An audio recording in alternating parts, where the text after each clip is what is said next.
सत्यम घोटाले ने अमेरिका में भारतीय कंपनियों की छवि पर क्या असर डाला है, इस बारे में बात करने के लिए हमारे स्टूडियो में मौजूद हैं यूएस इंडिया बिजनेस अलायंस के संजय पुरी। संजय, स्वागत है आपका अमेरिका लाइव में। संजय, ये बताइए कि क्या छवि पर असर हो रहा है भारतीय कंपनियों की इस घोटाले के बाद?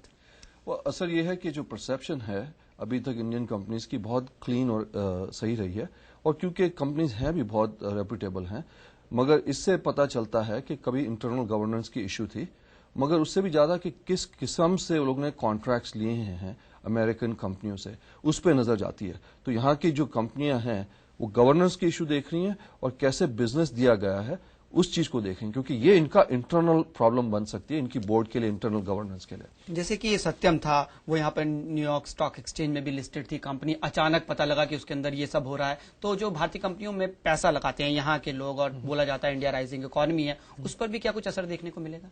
उस पर असर जरूर देखने को मिलेगा। जैसे क्योंकि अगर आप मुंबई टेरर का इंसिडेंट देखते हो, अगर टूरिस्ट ट्रैफिक कम होता है, क्योंकि परसेप्शन होती है सेफ्टी की, इसमें भी सेफ्टी की परसेप्शन है। अगर मैं इन्वेस्टमेंट करता हूं, अगर मुझे लगे कि कल को ये कंपनी खोखली हो सकती है, तो मैं नहीं करूंगा।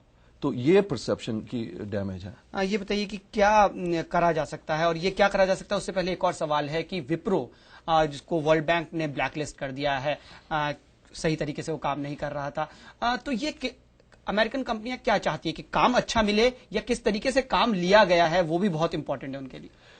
देखो, विप्रो का तो मुझे इतना डिटेल नहीं पता, मगर अमेरिकन कंपनीज का ये है, ये अमेरिका है, अमेरिकन रूल्स है कि आप बिजनेस जो लेते हो अपनी कैपेबिलिटी पे लेते हो, आप किसी को कोई और तरीके से इन्फ्लुएंस करके बिजनेस नहीं ले सकते। यहाँ का क्लियर कायदा है।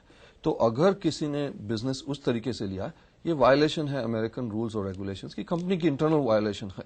तो जैसे फॉर्च्यून 500 कंपनीज, उनके स्ट्रिक्ट पॉलिसीज होती हैं कि बिजनेस दिया जाए मेरिट पे, कैपेबिलिटी पे। तो ये इश्यू बन जाएगी कंपनीज के लिए, इंडियन कंपनीज जो भी कंपनीज है उसके लिए। तो क्या किया जाना चाहिए, आपको लगता है कि ये ठीक हो और एक परसेप्शन सुधरे?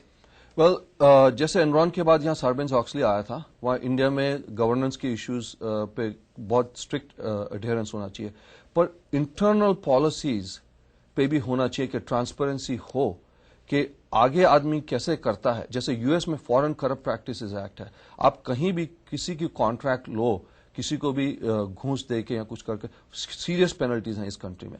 इंडिया को भी इस किस्म का एक रूल डालना चाहिए कि अगर कोई कंपनियां किसी को इन्फ्लुएंस करती हैं बिजनेस लेने के, उनके ऊपर सीरियस पेनल्टीज डाली जाएंगी। आई थिंक इससे काफी फर्क पड़ेगा। संजय, आप हमारे स्टूडियो में और हमको ये सब बातें समझाएं, इसके लिए बहुत बहुत धन्यवाद। Thank you.